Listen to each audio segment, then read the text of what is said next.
Oh my goodness gracious. It finally happened. Oh my goodness Oh gracious. my goodness The gracious. 11 herbs and spices of this channel. Jesus, everybody's now a critic. Welcome to the Critics Club. We're going to be talking about the top summer blockbusters of forever. I hate Forever. you. I almost said 2025, and that's not correct. Oh, From just the beginning of of the time. season that hasn't happened yet. Well, okay, now I do want to point this out because David, among the many comments you had earlier about my fucking script, first of all, that part really fucking annoyed me because you No, kept what really harping. fucking annoyed me is you sitting there going top 10 movie or top movies of the summer, Superman. I'm like, motherfucker, that shit ain't even out yet. Then I But saw Ballerina and then I was just like, shut the fuck up. because they're The all art of that movie projected. looks cool. Yeah, well, okay, again, it's not real. It can Well, it's it can not. bomb. Yeah, I'm sure, but it's projected. There's Mm. just like the stock market, there is a cabal of financiers that are sitting out there going, "We're gonna make so much fucking movie think- on John Wick Ballerina."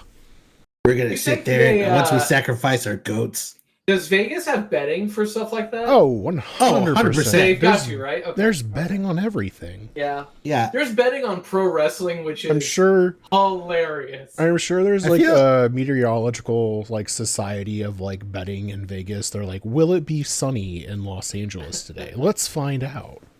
What if you're Triple H, who like basically owns WWE now, and he fixes it to like that he wins every bet.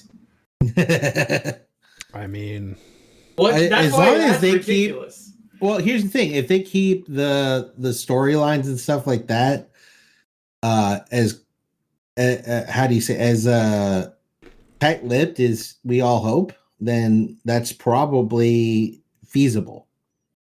But if Triple H is the one that is head of creative, he can be like, all right, Vegas, I bet that this crazy ass thing will happen. And then it does, and he wins a shit ton of money from it. Well, and here's the thing: so usually in that sort of case, he probably wouldn't be able to. But at the same time, if he's anything like Mattress Mac, who does the whole like mattress Black thing, like, well, no, I was gonna say like betting. If you like, Astros win the World Series, yeah, everybody yeah. gets a free Well, that's their really free good, furniture. yeah. yeah, he gets his fucking money back regardless. Well, yeah, because- because he hedges the bet. This is what he does. He bets on everything to cover the loss. So either way, he wins. Yeah. But something like that with Triple H, I feel like sometimes if it's a storyline that or an outcome that may not increase the fans and even potentially decrease the fans, I don't think he would go for it just because. Well, I mean, the major like phrase in wrestling is, yeah, but where's the money? So I Right. can talk about that for hours. Let's not, because I could. Okay. Yeah, speaking let's- of where's the money, let's talk about allegedly the biggest season of the year for movies. Do you think people say summer blockbuster now and they don't know what blockbuster is? No, Because I know that has Right. nothing to do with the actual phrase itself, but but Oh, you're talking about the video store. yeah. yes. It took me a second to realize that's what you meant. Well, no, and I think it's so just like touching briefly upon that, you kind of see like a lot of people vacillating between like streaming, like is going to theaters still worth it? I mean, they've been fighting for market share for years at this stage, right? But it's one of those things where it's like Netflix doesn't have a summer blockbuster. Sure. It just has some never-ending algorithm thing that says like, oh, this is how many viewers we're getting. We're getting enough people, and it's getting enough eyeballs that we can justify spending more on it. So Like there's movies that are releasing on streaming services that aren't even like quantified and are still like stealing market share. So it's like, I don't know, 2025, actually that might be a pretty good place to start. I know that sounds strange, but so 2025 movies coming out in the summer, we have quite a few good ones. Why don't you use your algorithm, Geoff? Fuck you. You're projected. We got Superman, which low key, I'm starting to turn on that.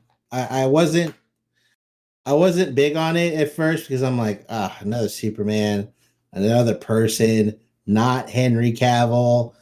But there's enough elements to make me interested and also disinterested in the movie. Meaning, I really don't care about Guy Gardner or Hawk Girl or I think there was Mr. T or not Mr. T. I think it's what was his name? The guy who has like the nano robots. I can't remember his name. Oh, I don't remember, dude. This is the thing about Superman is that this has been done so many times that I'm kind of over it. So yeah, but this is the first time they had crypto, so there's that. Yeah. So that I'm kind of like that's what won me back a little bit was the fact that they had crypto. They're kind of rewriting.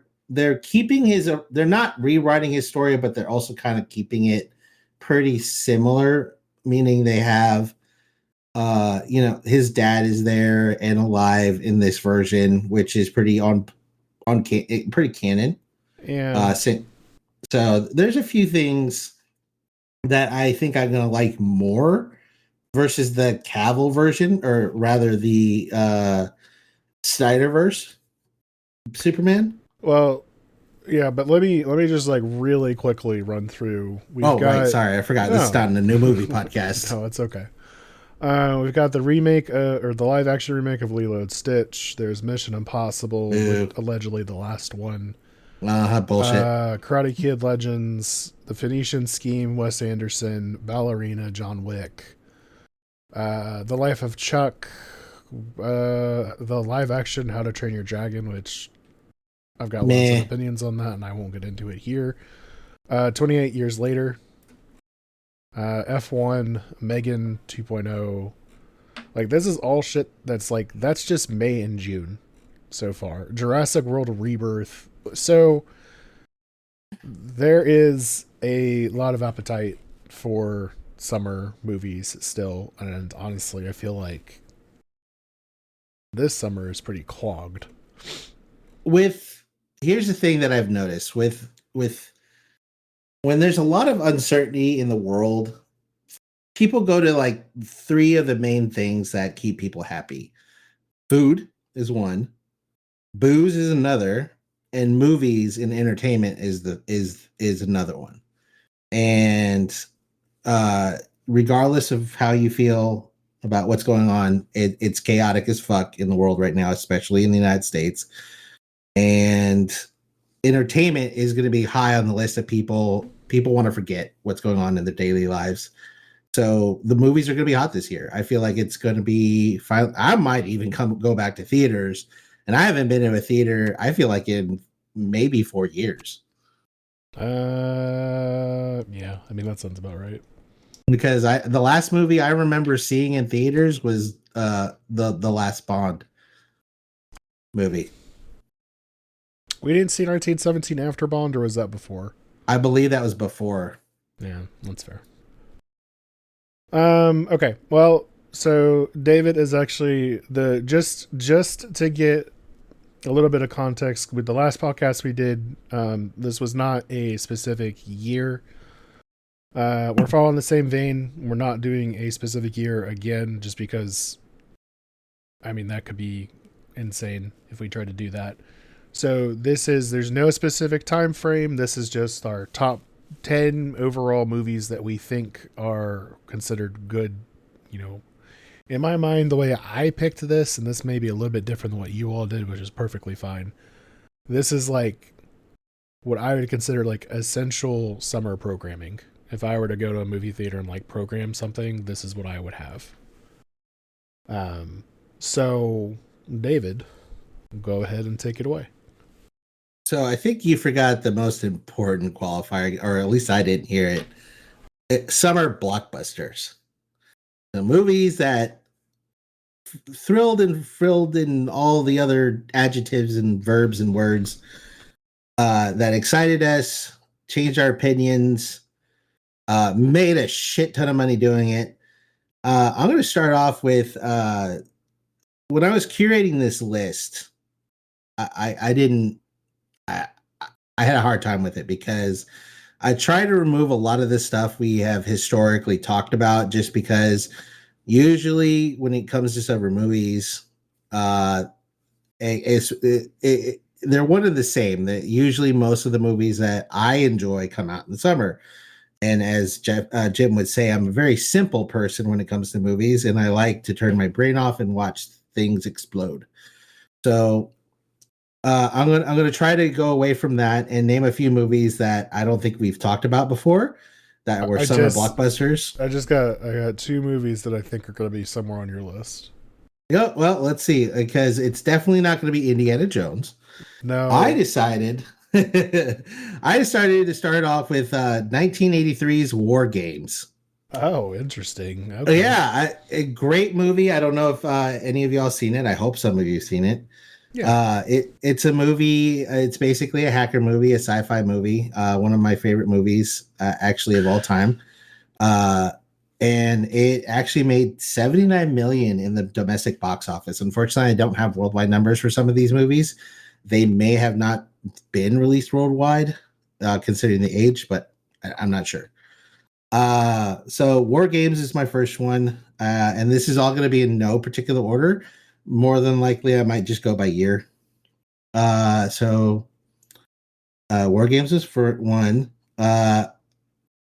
Just because I can't leave it off my list ever, if I have a chance to talk about this movie, it's going to be 1987's RoboCop.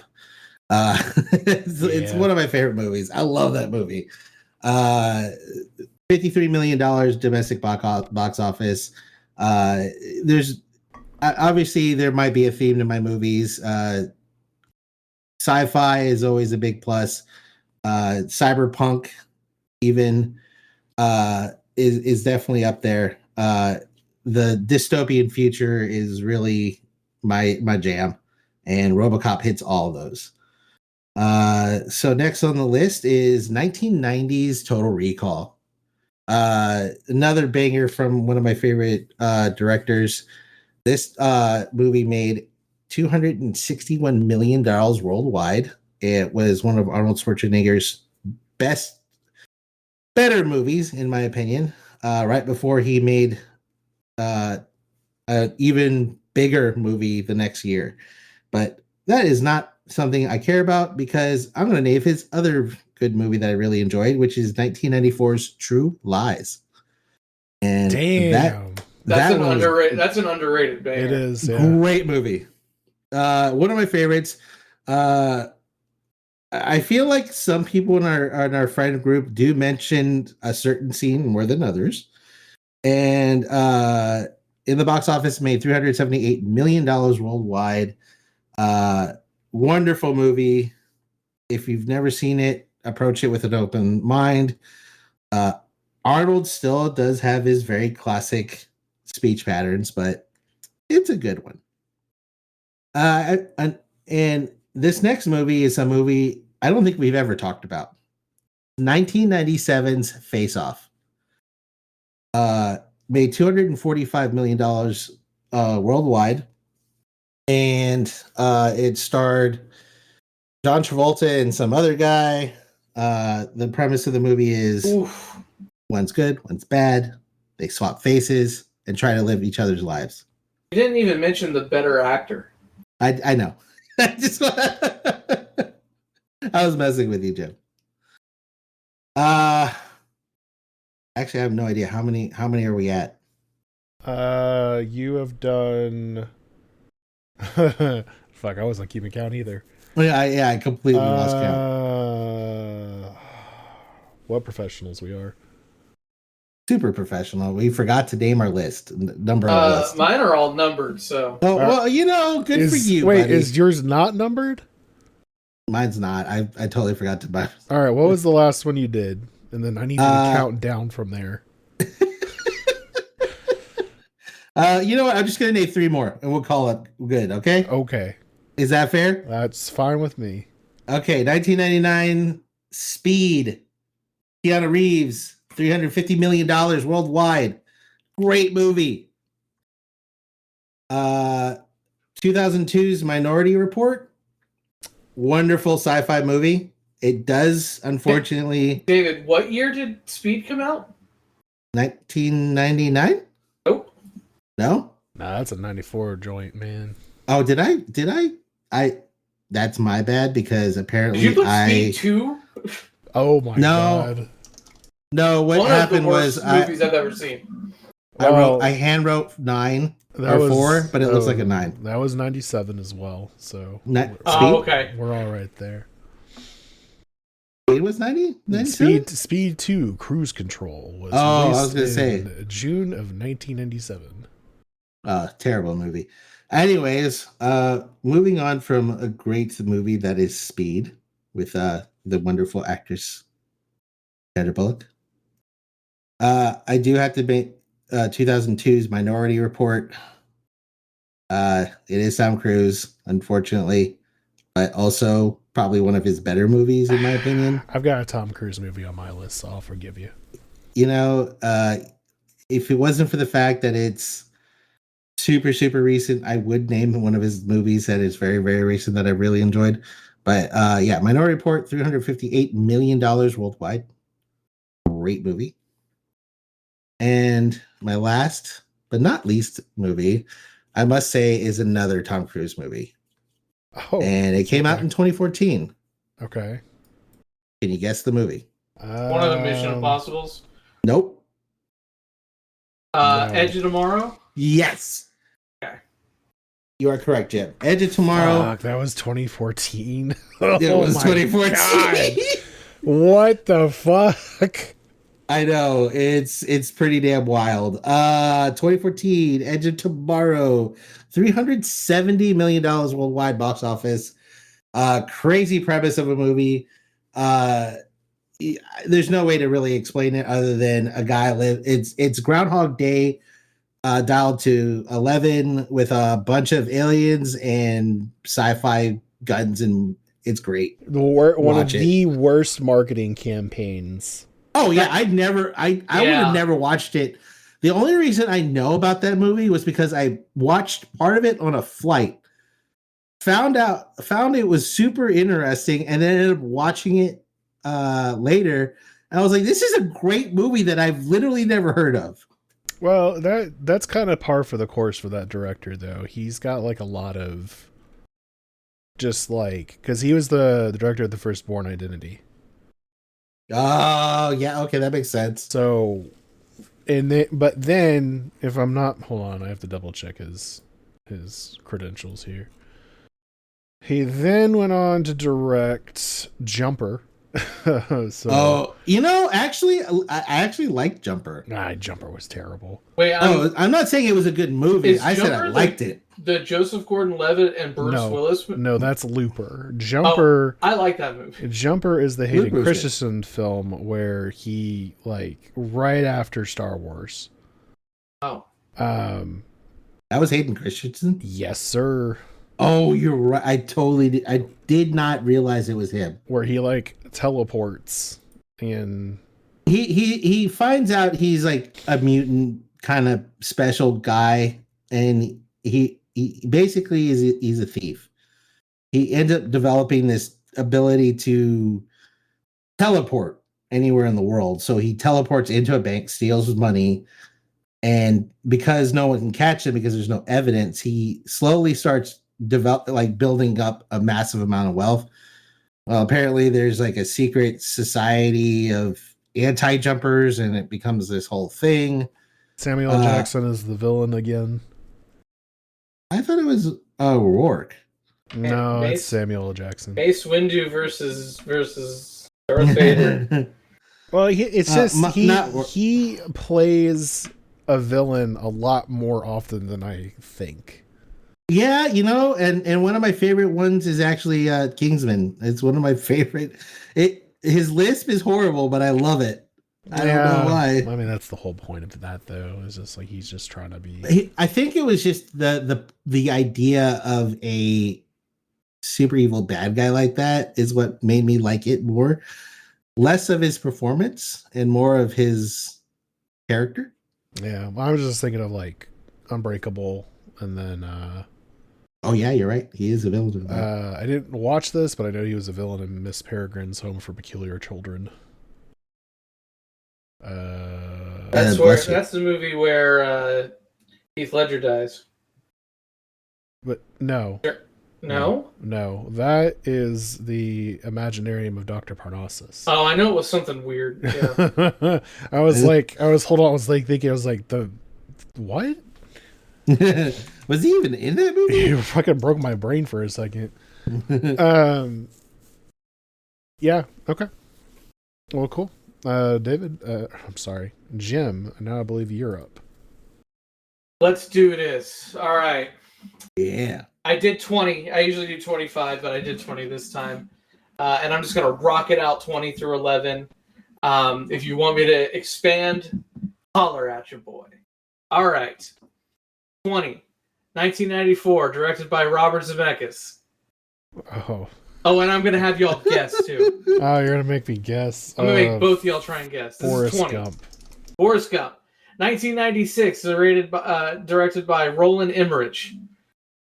See, this is the one that I thought you were going to have on your list, David. It's fucking Independence Day. It is Independence Day. Oh, you're right. I literally was just like that because that was the one film I was like, David, you're gonna have fucking Independence Day on your list. I knew that list was gonna. I knew that movie was gonna be on somebody's list, so I was like, no, let me do some really off kilter. Let me also say the way that I did this list is I literally in my brain was like, what do I think of when I think of summer blockbusters? I wrote a bunch down. Then I went to Letterboxd and kind of filled in the blank. This will be my most accessible list. It is going to be definitely the most mainstream list that I make, but it's true to what I feel in this instance. Well, and not only that, I think a blockbuster is a blockbuster. These are the movies that I think of, and these are the movies I all do like. Even though last time I said Forrest Gump was meh, I still believe that. But it still deserves. You're a psychopath. You are a psychopath. Number 18 came out in 1997, directed by Barry Sonnenfeld. Men in Black. Men in Black. Yep. Number 17, 1988, Robert Zemeckis came back. Who Framed Roger? No, Who Framed Roger Rabbit. David Sorry. got it. Yeah, it took me a second. Number 16, 2001, directed by Andrew Adamson and Vicky Jensen. Shrek. Yes. Oh, yeah. 15, 1991, directed by James Cameron. Oh, Judgment Day. Yep. Number 14, 1998, directed by Steven Spielberg. Saving Private Ryan. Yeah. 13. I was actually going to... Wait, which one is Iron Giant, then? Iron Giant is not directed by Steven Spielberg, but it was directed by Brad Bird, not Brad Baird. We had this conversation. Oh, that's right. I forgot. We did have that discussion. Okay. All right. 13, 1982 by Steven Spielberg. 1982. 82. Spielberg. E.T. Yeah, that's it. I've never heard of this director before, so yeah, I don't know. 2010, directed by Lee Unkrich. Toy Story 3. Toy Story 3. And number 11, 2008, directed by Jon Favreau. Iron Man. Iron Man. All right. My top 10. Yeah, I love that movie, Iron Man. You have to understand, David, that I have a really weird fucking brain for... I have started to really pay attention to directors. Yeah, for directors, years movies were released, and then...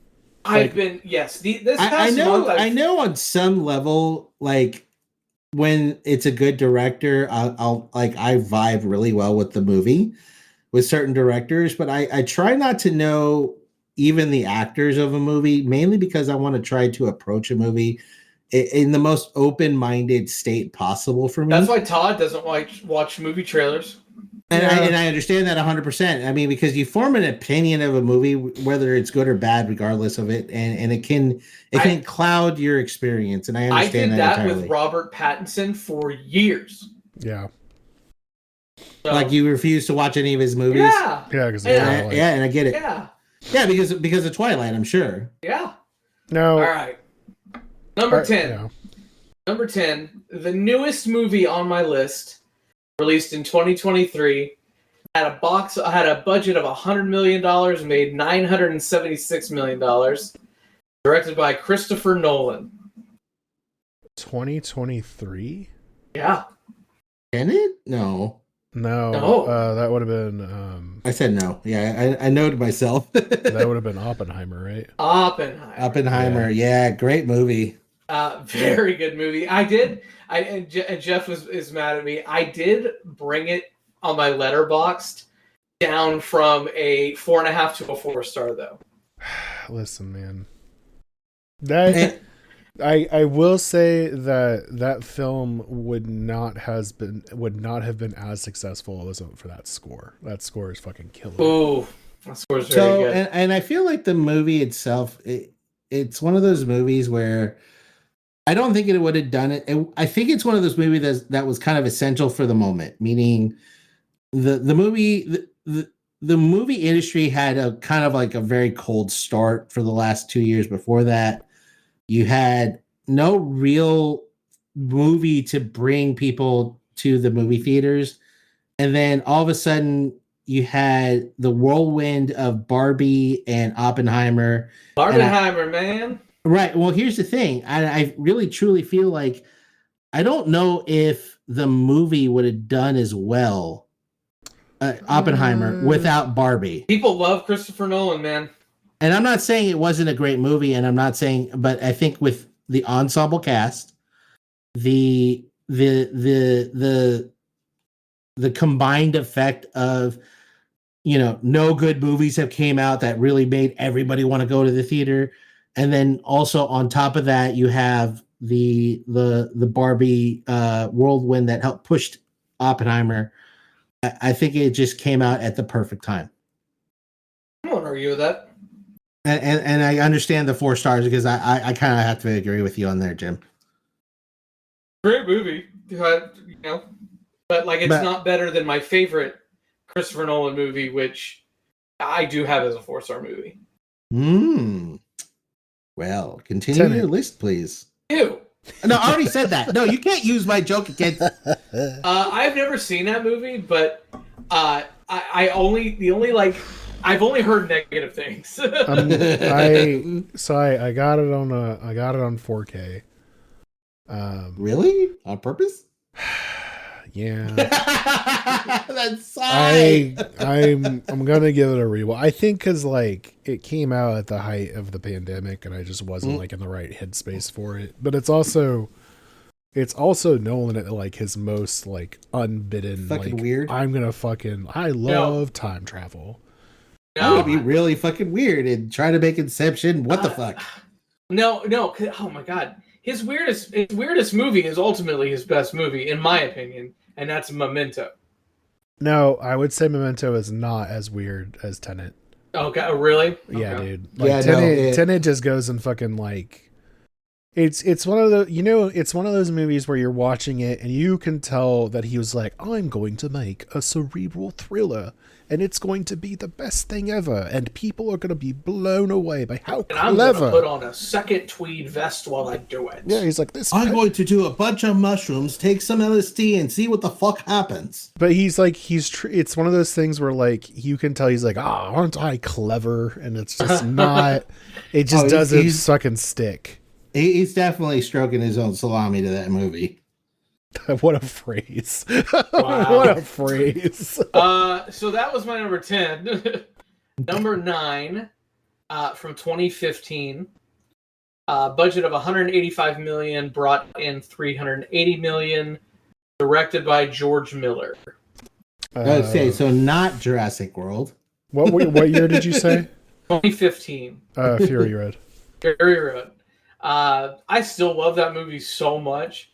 It's good. It's so good. It's good. We've talked about it to death. Have you ever watched the black and white cut? What? No, but that sounds awesome. There's a black and white cut? Yeah, there is. Okay, time to look at where's my list. Yeah, The Godzilla -1 black and white cut is awesome. Yeah. All right, number 8. 1984. Budget of $30 million. Brought in $229 million. Directed by Ivan Reitman. Ghostbusters. Ghostbusters. Yeah. Do I need to say anything? I mean, no. Why would that's you? Pretty much. No, that's all you need. That is. Yeah. It's a classic. But I will say this, and this is incorrect, but it's how I felt for a very long time. I saw Ghostbusters 2 first. What? Oh, actually, for your age, I get it. As a young kid, as a young kid. Right. At your age, I understand that. I don't remember which one I saw first. I just remember. So my grandparents in Florida were real big on having like the biggest bank of VHS tapes possible. So they just had like random stuff, and I think Ghostbusters 2 was probably the first time I watched a Ghostbusters film as well. So the only thing I remember from the first experience of watching Ghostbusters, because I was really young, was the Stay Puft Marshmallow Man scene. Yeah. And for the longest time, I actually thought that was 2. Yeah. As a kid, as a child. Yeah. But I remember having the Ghostbusters backpack with the little trap thing. So, I remember Slimer being the big thing. I even watched the real Ghostbusters cartoon. Oh yeah. Yeah, I watched that. I watched it live. Well before I ever saw the first Ghostbusters movie. Like I think it was in Saturday night, or not Saturday night, but Saturday morning cartoon. Yeah, for sure. Yeah. All right, number 7. See this again. You guys are gonna know all these for sure. 1981. Wait. Don't let me see. Oh no, I'm not gonna ruin it for you. Just off the year. Huh? If you can guess just off the year. Raiders of the Lost Ark. That's correct. Yeah. Budget of $20 million, brought in $212 million, directed by Steven Spielberg. Raiders of the Lost Ark. It's still, I mean, obviously, it's the best. It's the best Indiana Jones movie. Gotta. But classic. And again, just I'm just kidding. Shut your damn mouth. Look, no. Last Crusade was great, but no. The official ranking is Raiders of the Lost Ark, The Last Crusade, followed by Temple of Doom, followed by the Dial of Destiny, and then what? No Crystal Skull. No, Kingdom of the Crystal Skull is still the worst. That is the official Ranting Media policy. No, really. This one is the one that will be a very Jim pick. Because I feel like I've talked about this movie in multiple lists, and I just adore this movie. Oh, let me guess. Hold on. But now, shitballs. Hold on. I might have fucked myself. Hold on. I might have went full David. Hold on. Hold on. It's okay, because that's fine in this list, but let me guess. Okay, good. 1992. Woo! No, I'm good. It's not 1992? It is 1992. Oh, really? Would it be The Return of something? Yeah. $80 million, brought in $267 million, directed by Tim Burton. That's Batman Returns. I knew this was going to be on your list. You know what's really funny, and I almost want to veto this from your list, which I know is not possible. Wow. Do you know why I want to veto it from your list? Because it's on your fucking Christmas list. Christmas list, which is the most anti-summer thing possible. But the release date. Yeah, Yeah, we didn't say anything about release date. We said Christmas movies. We're gonna go back. Okay, but to be fair, there is a number of like summer. Iron Man 3 is set at Christmas time, released in July. And fucking stupid. I don't understand that. Whenever same thing with Die Hard. When did Die Hard come out? Hold on. I think it's definitely a summer movie. I think Die Hard was a summer blockbuster. Oh man, that's gonna suck. Die Hard, July 15th, 1988. Yeah, I mean that's. Now I've got at least a solid argument if I ever wanted to argue that Die Hard wasn't a Christmas movie. Yeah, it was released on July 22nd. Oh, well, as you're pushing up your fucking Band-Aid glasses. All right. Well, actually... Before we get it, before we come to fisticuffs, I'm just... Because now I do have confidence in you guys that you guys are going to guess it by the year. Because you didn't even tell me what it was, and I'm like, I know what year, I know what movie. 1975. 1975? Okay, hold on. I got it. That was 77. I'm dumb. No, Jaws. No, it's Jaws. Jaws. No, has to be Jaws. Yep. Jaws, budget of $9 million, brought in $261 million. He's like, I hate you guys. No. The opposite. It takes me sometimes, so especially like the older it is, it does take me a second to like reconnect the brain synapses and go. Well, like, I am cheating because I have a list by year, so I am definitely cheating. I know exactly what movie he's referring to because it made my list. All right. 1993. 1993.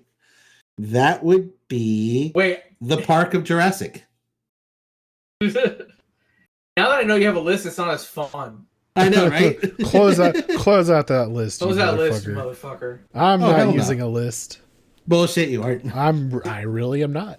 Okay, you're not scrolling through your Chat GBT table. No, sir. Before we started recording, I had mentioned that a movie really threw me off when I had budgets, because I did put my movies into ChatGPT just because I wanted the full budget and worldwide box office numbers. And I thought ChatGPT would be able to do that without needing more information, but I was wrong. So kids, don't use ChatGPT to write your papers. I mean, you gotta be. Use it as a reference, but you definitely need to fix some shit. So I ended up fixing everything. You gotta treat it as like a co-pilot and not like your definitive. This episode brought to you by Microsoft. That, David. Fuck you. This episode is brought to you by Google Copilot. Okay. I'm sorry. Excuse me. It's actually Google Gemini. Okay. I said Microsoft. Yeah, Copilot. Jim said Google Copilot. I did. That's my bad. Everything to him is Google. It's like if it's something I don't like, if it's something I like, it's Google. If it's something I don't like, it must be Apple. Actually, it's it's Apple Intelligence. That ain't half wrong, David. That ain't half wrong. Okay. So, number 3. Put your list away, David. Yeah. Come on, don't cheat. Don't cheat. Number 3. How about I give the genre? Oh, Jesus. We're going by genre? No, fuck. How about I give the genre? All right, number 3. Sci-fi horror. Sci-fi horror? Aliens. Sci-fi horror. Wait, what'd you say, David? Aliens. No. Are you going to give him on the fucking plural? Yes. You son of a bitch. It's a different movie. He's going to say Alien. Yeah, it's just It is Alien. That's why he was just like, wait. Did he say the S or not? Yeah, exactly. It's 2 different movies. All right. Yeah, well, you're not wrong. 1979, 11 million, brought in 79 million, Ridley Scott. I've talked about it a gazillion times, so I don't need to talk about it again. The best sci-fi horror movie of all time, in my opinion. Number 2, comedy, action, adventure. Comedy, action, adventure? Oh, that's so many movies. What year was this? 1985. Oh, Back to the Future. Oh, yeah, Back to the Future. Yeah. Best Future. 19 mil to 224 million. Robert Zemeckis. Best Future. Again, another movie we need to talk a lot about. It's damn It's a near one of the perfect best movies. It's a perfect movie. It's so. On any given day, you might be able to change my 1 and 2 because both are flawless. Well, that's why the other day when you're like, is Christopher Nolan your favorite director? That's why I was like, he's one of my favorite directors. Yeah. But I can't reasonably go like, yep, this is my favorite. It's too iconic. That's what it is. I feel like Robert Zemeckis doesn't have an iconic career other than he really doesn't. I don't think he does. He has great movies, but I don't think anything hit as hard as Back to the Future. Yeah, it's like Brian De Palma. With Heat. Yeah. Yeah. Or I love the movie Blowout. It's his biggest flop. See, I would agree that it's probably his best, but by no means is his like career. Like, remember Forrest Gump, Contact. Oh, you're talking about Zemeckis? Oh my god. I forgot about Contact. I think everyone forgot about Contact. Castaway. Castaway was really big. Polar Express is big.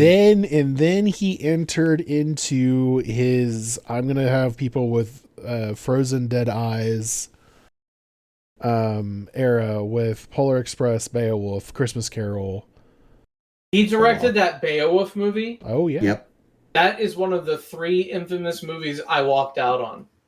I didn't walk out on it, but it definitely was not great. Well, I mean, I didn't really like. I'm not really a big fan of the poem to begin with, so I wasn't sure on the movie, and I never watched it. Yeah. I know you won't, and that's okay. That's okay.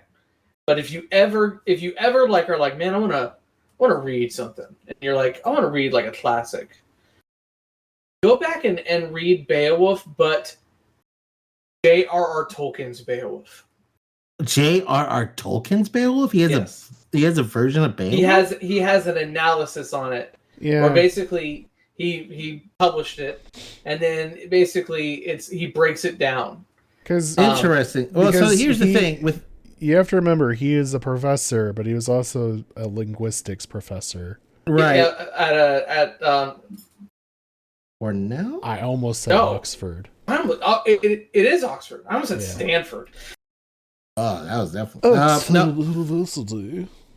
The reason why I'm not a big fan of Beowulf is just because it was part of my not recommended standardized reading. I don't know what to call it. Well, I mean, everyone had to read it. Yeah, I know what you're talking about. So I read it in like 10th grade. Yeah, something like that. He did teach at Oxford. Oh, I forgot Crispin Glover actually came back to work with Robert in Zemeckis. 3. No. Oh. I mean, you already know about all that history of like why he was all pissed off. Yeah. Mm-hmm. But yeah, he actually worked with Robert Zemeckis on Beowulf, so I guess they buried the hatchet at some point. All right. Well, when you get a chance to slay Grendel. Yeah. Number 1. I'm not going to give you anything. Just number 1. And it's got to be a perfect Once movie. Upon a Time in Hollywood. No.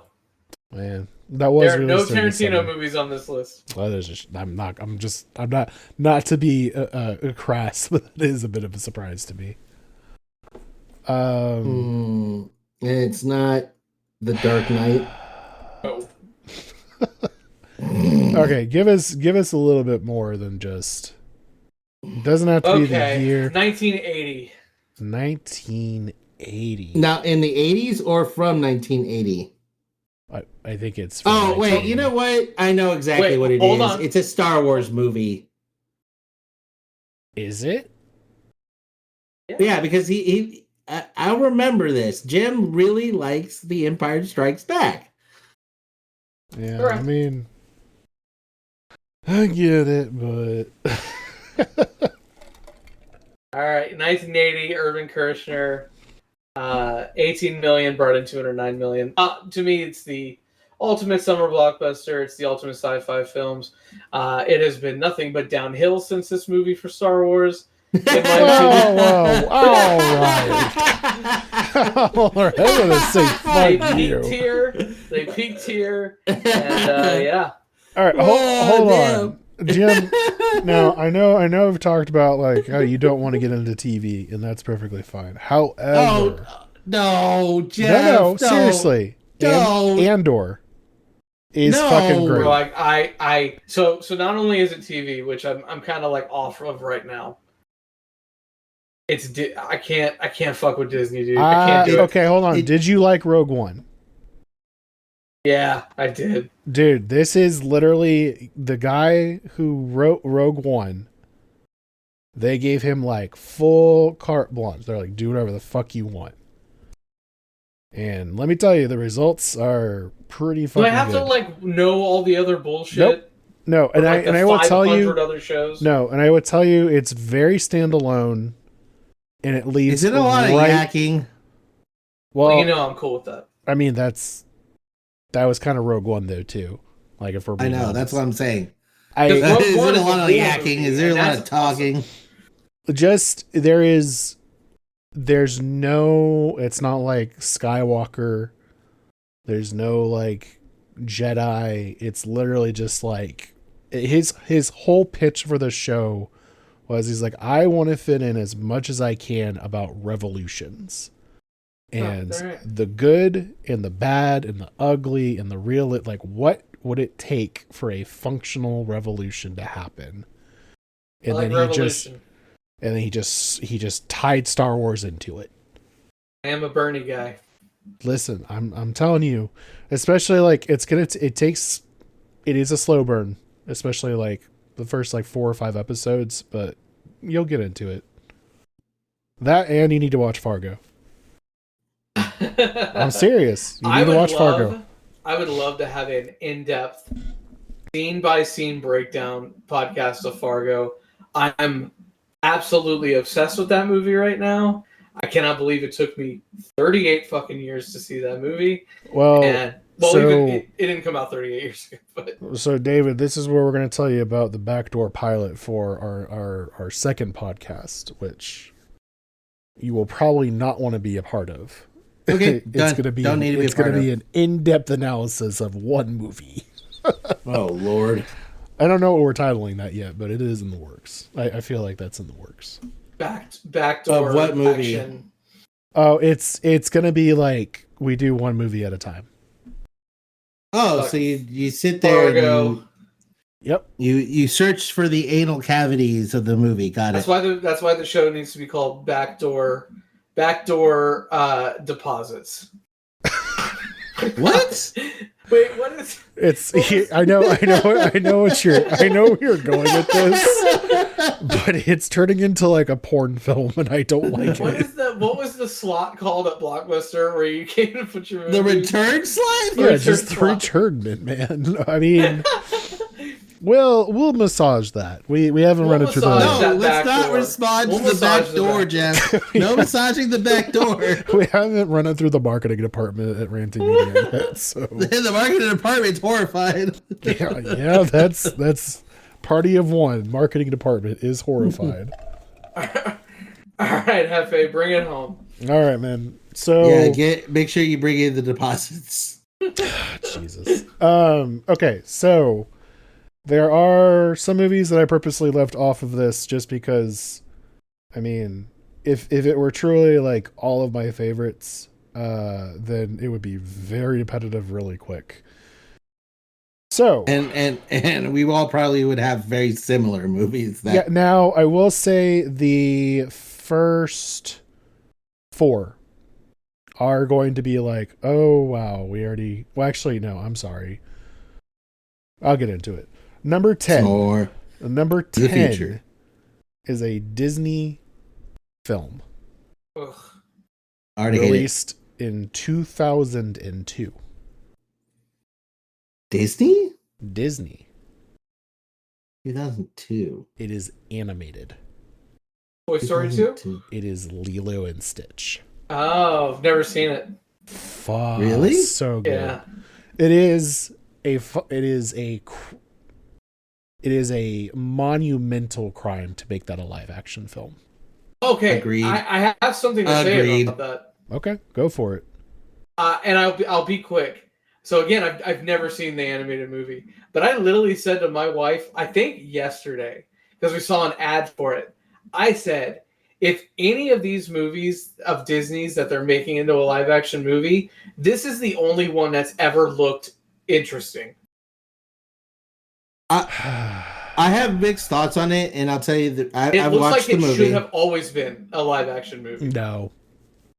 Here's my thing, and I kind of actually appreciate the process that they did with Stitch, because if I were to have to see a live action version of it, at least Stitch looks the part. Yeah. My not problem like with Sonic it, version 1. Oh God, that was so bad. Let's not talk about how great Sonic is, because we could go all day with that. No, I was about to say that it's definitely not Lion King 2019 bad. Well, because one I of the think biggest earners of all time. Well, yeah, you can say that, but like from a perspective, like, terrible movie though. They didn't learn to. They made it too realistic, so they made it to where like you couldn't see like Stitch is very expressive. He needs to be able to be expressed, and so like if they had made him look like just a regular alien, like as realistic as possible, I don't think it would have translated that well, and also it would have been horrifying. Yeah, well, I mean, so I don't know if you know this, Jim, but Stitch is actually like a biological weapon. That's the whole premise of the character. Is the biological weapon that's built for war. The lore of the movie that I learned on the Lilo and Stitch ride when I went to Disney World in 2011. Okay, so like which doesn't exist anymore, by the way. Yeah, I've heard. Which I was pissed about when I went. But yeah, so you got a biological weapon, a monster, a weapon, and it becomes domesticated by choice. And my thing is like the casting is done as well as you could possibly do it for a movie like that, but there is a certain level of charm that you're losing with the live action version. In my opinion. Yeah, 100%. Okay, so number 9, number 8, and number 7, I'm just gonna blow through really quickly just because they are like we've already talked about them. Number 9 is Ghostbusters. Number 8 is Who Framed Roger Rabbit. Number 7 is Back to the Future. Number 6. This is where the list starts to get kind of weird. Yeah. It is a Will Smith film. We have not mentioned it tonight. So not Men in Black. It is not Men in Black. Mm. It is not it's not any of the Men in Blacks, I should also preface. Okay, so it's not Men in Black. It's not Independence Day. It is a 2004 film. 2004.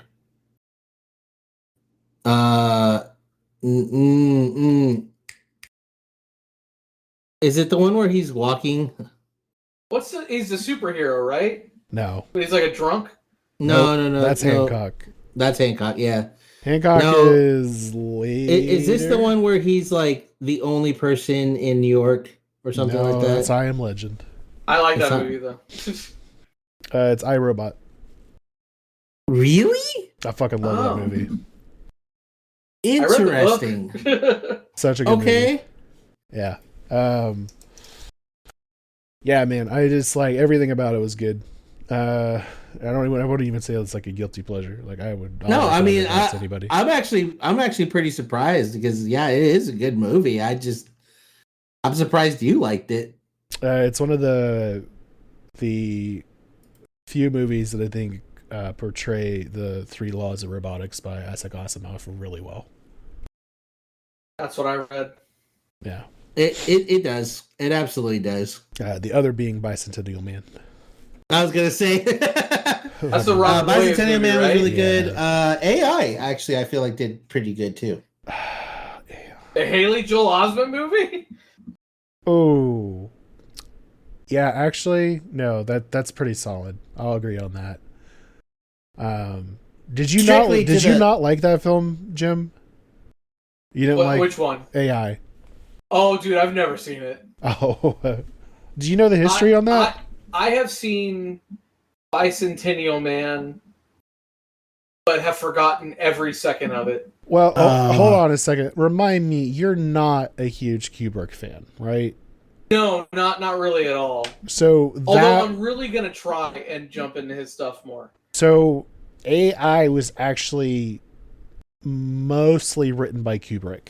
It was actually like the last film that he was working on before or I don't remember. It was like the last film he was working on. Wasn't Eyes Wide Shut the last one? Yeah, but he was working on artificial intelligence with Spielberg. Right. And then he passed, and Spielberg basically was like, well, I'm still going to make it. And as far as I'm aware, the majority of that film is still technically Kubrick. There's like a few scenes that aren't, but the majority of it is like, he was like, I'm going to keep it pretty much the same scripts.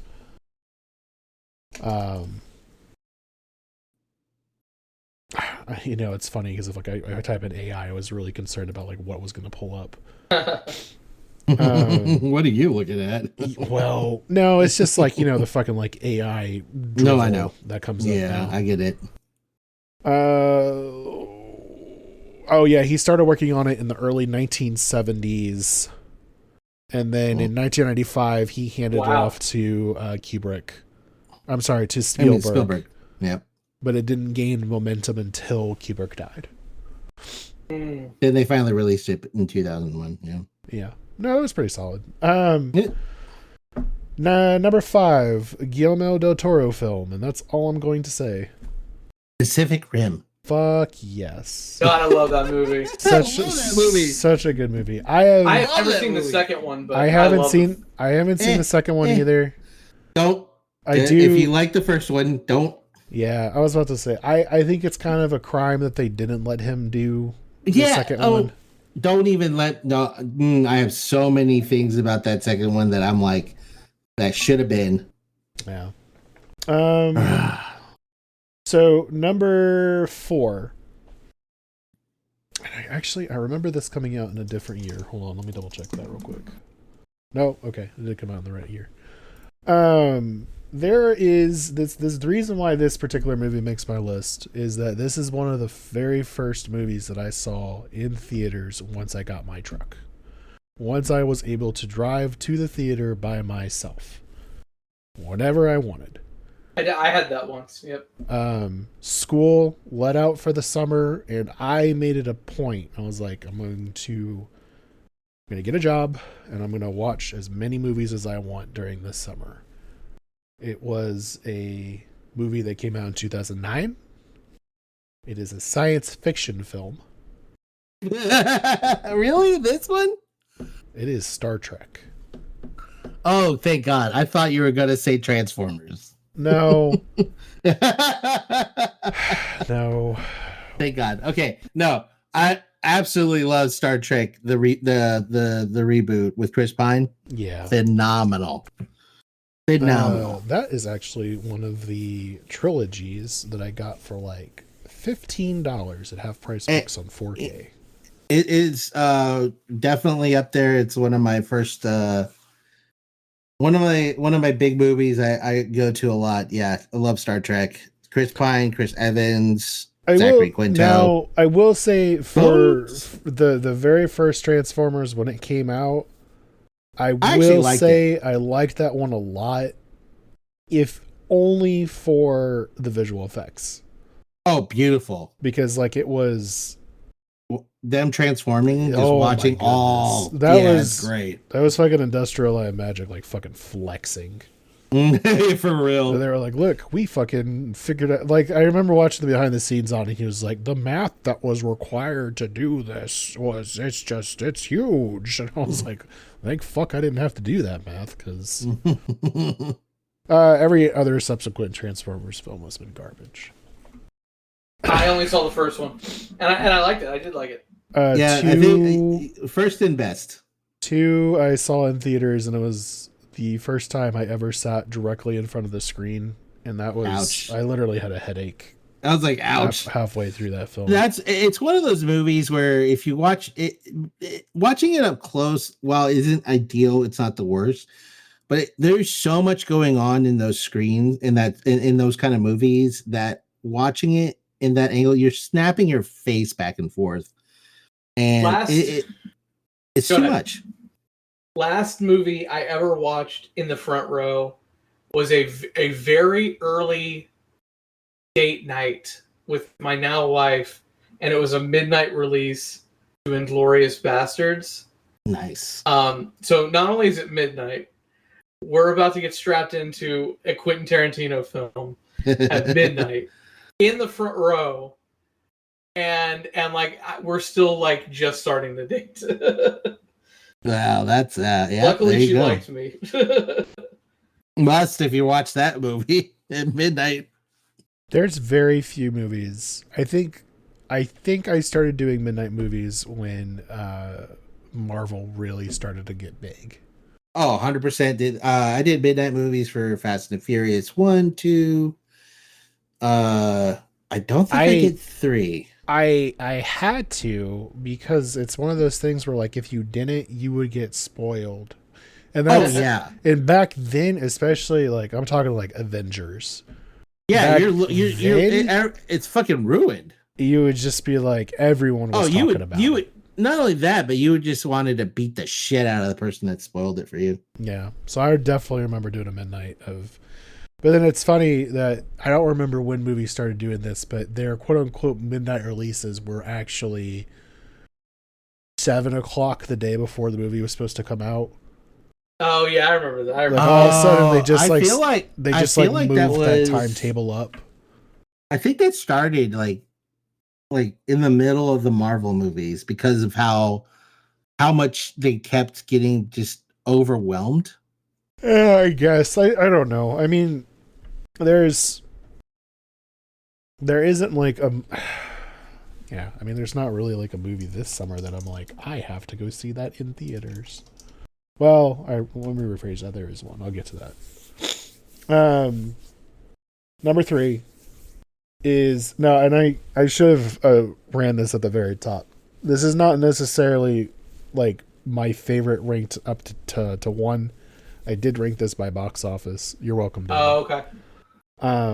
So this one, $589 million in 1997. It is a film that has been mentioned before. Men in Black. I did guess you're on the Will Smith movie. Yeah, just not the particular not in the right order. Number 2 is a movie that I did not see in theaters. It is a movie that was during a summer that was very monumental because it is the year that I moved to Texas. Ooh. It is the movie that, for whatever reason, I consistently associate with McDonald's of all things because they were like heavily promoting it. It is a Disney film. A Disney film? It is a Disney film in 2003. It is live action. Live action? If that helps narrow it down. No, that actually completely threw me off. Okay, I was literally thinking Finding Nemo. Finding Nemo is 2003. No. Yeah. No. Yeah. Yes, it was. Yeah. No. This is live action, and 2003. There's also, you're gonna get annoyed when I say this. There's a clear set of films that are Pixar films, and then there's films that are Disney films. I get that Disney financed it. But Disney. No one's got this. Oh. Finding Nemo and The Big Green. It's Finding Nemo the Big Green. That's a movie I haven't fucking heard in a long time. I was in that movie. Seriously? Yeah. What? Let me rephrase it. So most of it was filmed in Austin. Okay. And my cousin, my cousins all lived in Austin. Okay. And I went down there for a couple weeks one time, and my aunt, was like, "Hey, do you guys want to come down?" They're like letting kids come in and watch the soccer game while they film this movie. And I was like, "Sure," and we did. I have looked for us over the years, and I've never been able to see us, but we were there. Holy shit, that's cool. That's pretty cool. Well. Now I'm gonna have to fucking like scour footage to see. So like And 2003, I remember Too Fast, Too Furious. I remember Disney. Finding Nemo. Disney. I know. I'm trying to remember the movies. Damn it. Oh my lord. Shit, I can't think of it. Oh, I wasn't big in goodness. Disney because it was 2003. I was in like the last year of high school. It is to date the best movie based on a theme park attraction. Pirates of the Caribbean. Yep. Yeah, thank you, Pirates of the Caribbean. Yep, definitely. Yeah, I don't know. I mean, this one just was really, really good. It's obviously the best Pirates film. I don't know about the others. I'm a little depressed about Oh that. no, I like Dead Man's Chest. Dead Man's Chest was good. World's End was way too bloated. 2 and 3 blend in together too much for me. Yeah. Now I will say the Davy Jones was very like visually impressive in those films. Yeah. Very visually. So, And I'm not gonna lie, I was thinking when you said Disney, I literally was thinking animated. So I'm sitting there like racking my brain. Yeah. Well, I forget that Pirates is a Disney movie.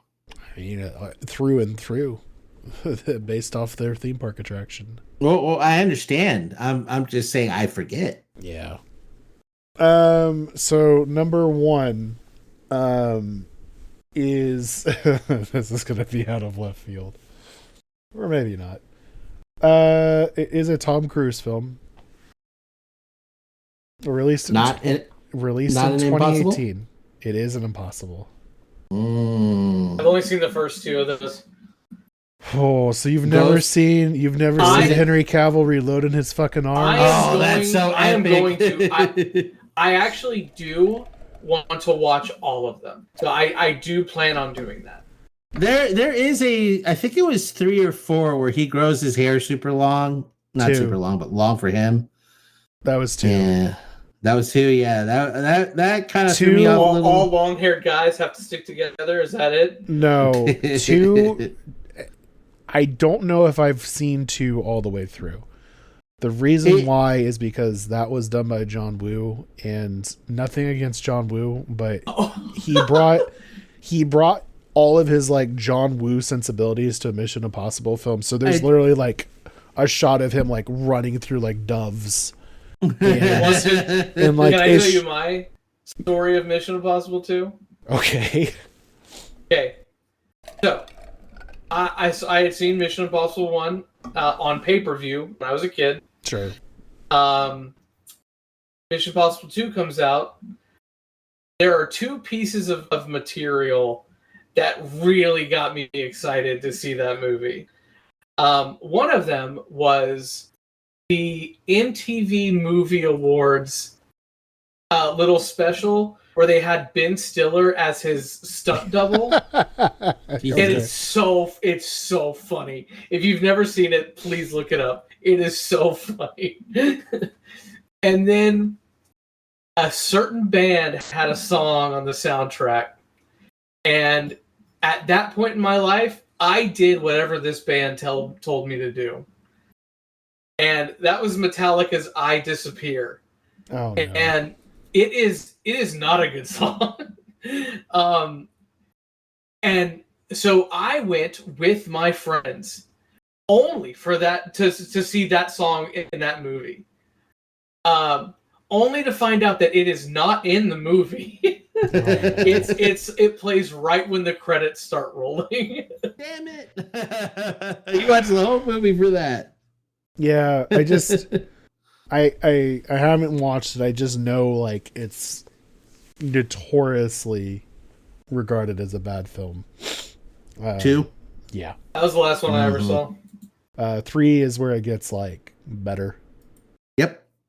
And then, so did you like David? Because I know Jim, you haven't. Did you watch Dead Reckoning, David?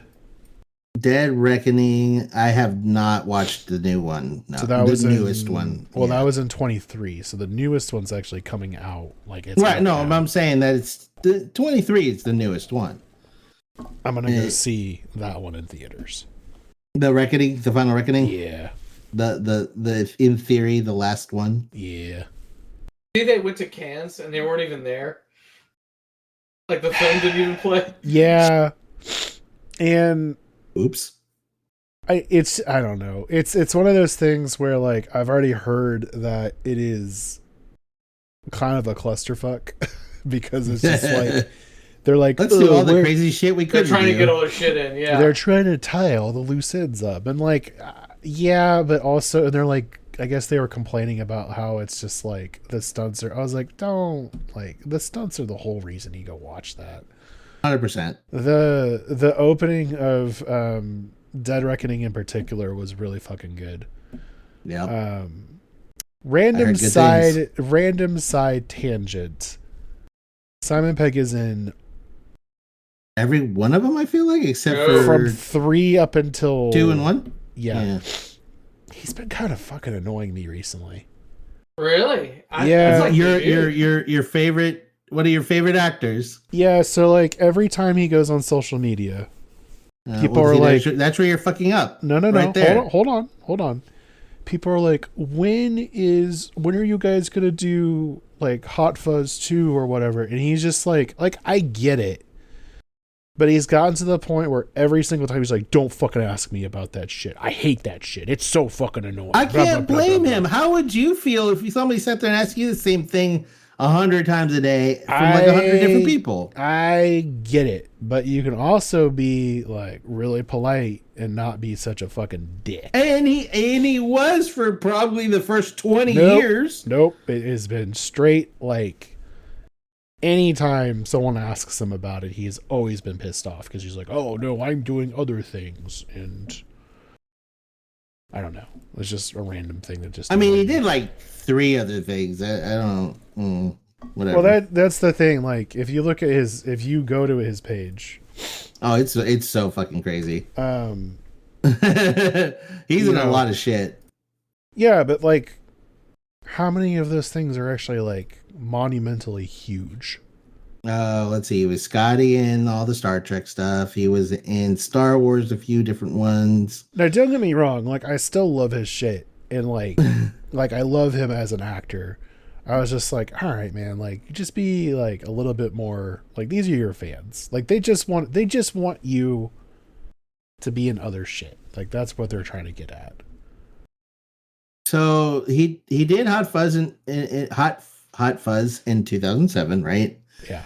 So we're looking at almost 20 years of him doing just about everything from voice work to live action. So, I mean, if I'm being honest, like, I don't want another Hot Fuzz. I don't want like that would be fucking. No, it doesn't need it. What I do want is another Edgar Wright, Nick Frost, and Simon Pegg film. That is what I want. Is he? Here's the thing: is he going to be able to do something like that? And I feel like that's part of the reason why he's not. I think he can. He's literally said like Mission Impossible just takes up so much of my time. Well, yeah, because he's it is a big production, and I understand that, and he also has to like do all the. I will say that I don't know if promotions with it. I don't know if Nick Frost is going to have the time because he's the new fucking Hagrid. Oh yeah, that's right. What? Yeah. Oh, dude. Oh, that's right. They're redoing it. Ugh. He's also in the How to Train Your Dragon live action film, which also never should have been made. I think that one's dumb too. Yeah. I feel like the reason why a lot of these are happening is just like the last time it happened with all the remakes is Hollywood doesn't know what to do. They don't know where to go with the next. See, that is why, like, I'm so glad Sinners is doing so well, because Yeah. It's so different. It's so different. It's the first original film in years that has made that much money, even. Right. And here's what the thing, and that's it. I mean, that's really what it comes down to is that there's no originality. It's the same reprocessed shit. Or sequels. I really hope, like, I really hope that Ryan Coogler does not make a sequel to that. Yeah, same. To Sinners. Yeah, I just let it be let it be a standalone thing. You did a great job. Go do a great job somewhere else. Yeah, let it be. Let it lie. Don't let the pretend money be a thing. Just like I don't need a Sinners 2. Yeah, no, that's one of those movies that shouldn't be a number 2. And I feel like there's a few movies like that where you shouldn't have a remake, you shouldn't have a redo. They're great movies as it is. Like for example, like they should not do a remake of True Lies. That'd be ridiculous. They fumbled the ball with Total Recall. It completely lost its charm. Same thing with RoboCop. The redo of RoboCop was so terrible that they pretend like it doesn't exist. Well, what I'm getting to the point is like you have these like creatives who are hold on a second. No, it's just a microphone. Sorry, Julia was bringing Archer in to get food. You have these creatives who are like tasked by executives to reboot a property, and they're like, okay, I guess, and they're given a shit ton of money to do it, and then I don't know how many interviews I've seen, they're like, I'm not even gonna look at the source material. I don't even care about that. I'm gonna put my own spin on it. Well, and the problem with that is all you're doing is alienating the people that made that movie what it is. Yeah. And not only that, but you're also doing the very thing that is going to not make it money. And that's the problem. Well, because yeah, I mean, you can see it especially with the new Harry Potter series in general. And I forgot that was a thing, and that's why it's one of those things where it's like you made a damn near I wouldn't say perfect, but you made an epic run, on a franchise, and it's too soon to be doing it again. Yeah, well, I mean, it's not only that, but it's like you had such iconic people cast in that.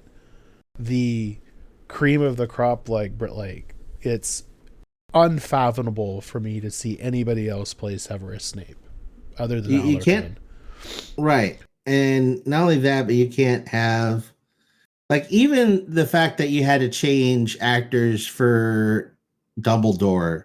Yeah, was a hard pill for people to swallow during. And this is the other thing is that I get that they're going to give it okay, every season is supposed to be a book and we're going to be more thorough and whatever.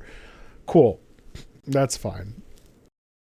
But you're already introducing controversy that shouldn't. I don't know if you're familiar with this, but I'll just say it. I don't. I have not. I forgot that it was a thing. Honestly, so I know nothing. So they have cast a black gentleman for Severus Snape, which whatever. No problem there. However, it does kind of go against my visual of Severus Snape because the way they talk about him, the descriptions of him, like pale skin. That's one thing. I can get past the visuals. However, there is a very specific plot line where Harry Potter's dad is basically bullying the shit out of this guy.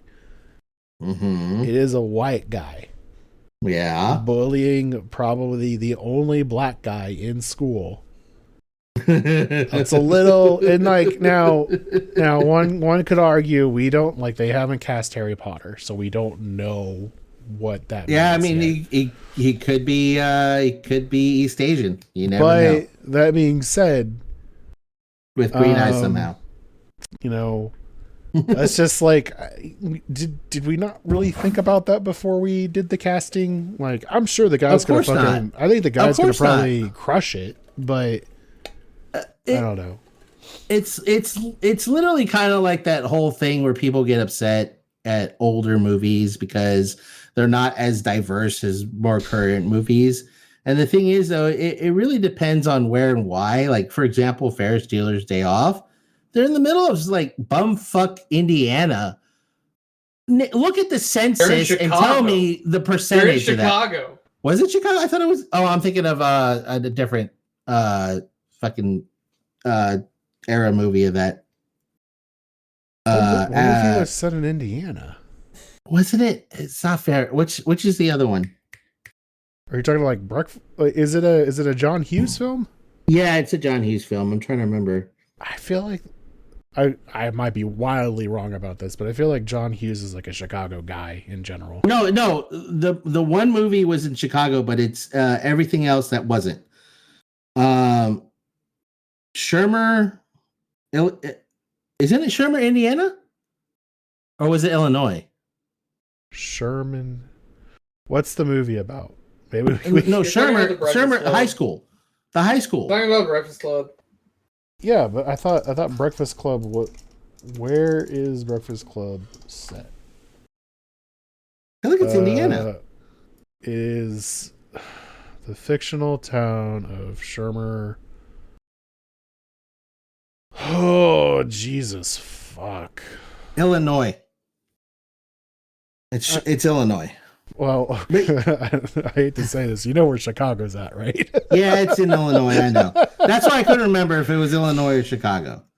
I will tell you, when I was a kid, I had a friend 606606062. I had a friend that was from Illinois, and I always said Illinois, and oh Lord, annoyed the hell out of her. Come on, yeah, you annoyed the shit out of me, and I'm not even from there.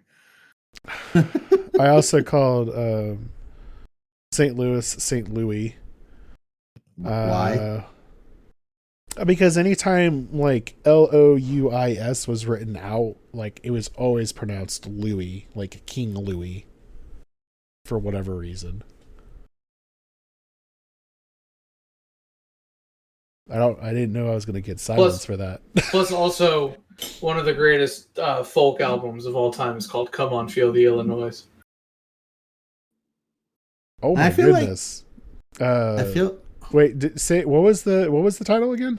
Come On, Feel the Illinois. Is that Sufjan Stevens? Yeah. Hell yeah! Nice. So it's a play on the Quiet Riot song "Come On, Feel the Noise." Come on, feel the Illinois. Dude, what's funny about him, I adore Sufjan Stevens. I will say that it was really, he was at one point he was like, I'm gonna make an album for every state in the United States. Yeah, he made one. He was like, he got through it. He was like, fuck, that was hard. He has a very good Christmas collection as well. Yeah, I will say, this fucking broke me timeline wise. Carrie and Lau is already 10 years old. Who? The album Carrie and Lau that he did. Oh, wouldn't know. Got his parents. Yeah. Which I think his dad is still alive. I think that's his mom that passed. Yeah. Yeah. That has been your folk music minute. Next, we're going to be talking about Iron and Wine. Yeah. Oh, don't. David, I am going home. Good night, folks. Dude, Iron and Wine is fucking great. Don't lie. I'm not saying anything. I actually, so I just ordered. This is not folk music by any stretch of the imagination. I ordered two Guns N' Roses? Plans and Transatlanticism on vinyl because I guess that's like the 20th anniversary. Yeah. Good shit. Good Okay. night. Yeah, I was about to say, thank you all for listening. I don't remember the topic of our next one. I'm sure I have it written down somewhere. Then our Here's the chat. next one. Yeah, we had like 5 topics that we just like. I was off gonna the say cuff. I just thought of another one, and I think we should do a teen movie. A teen movie, like You the know, best like teenager movies. The movies that we remember. No, I'm talking about like, yeah, exactly. Like think Oh, when we were teenagers.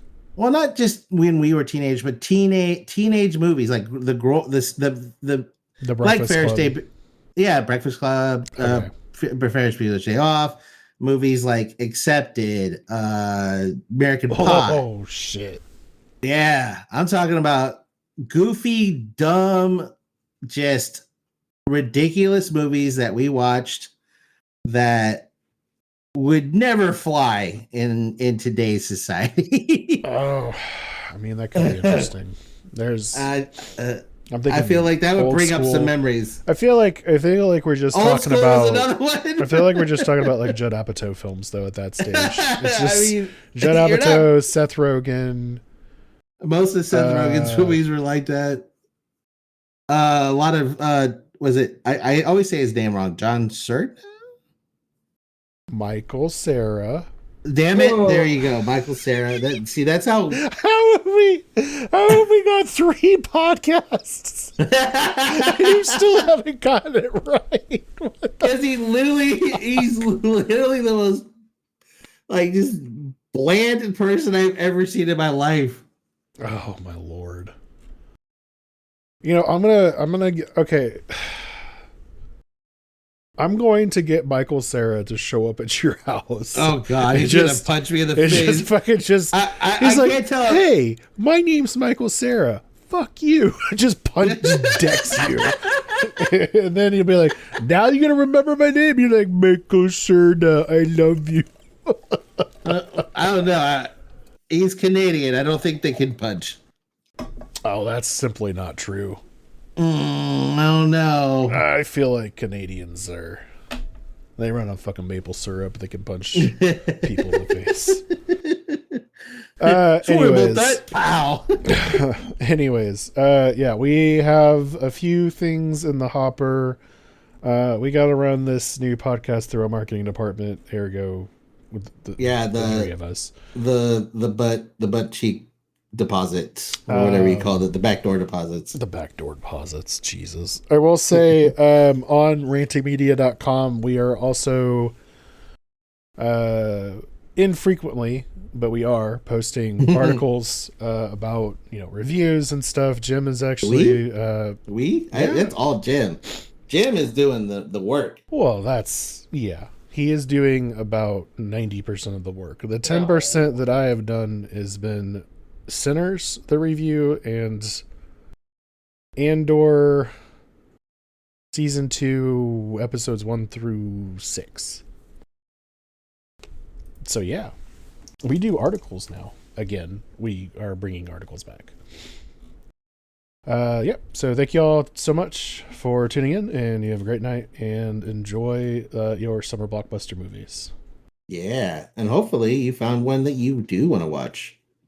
Yeah, we got some that we need to force people to watch, like Mission Yes. Impossible 2 through 8, 2 through 20, Oh my god.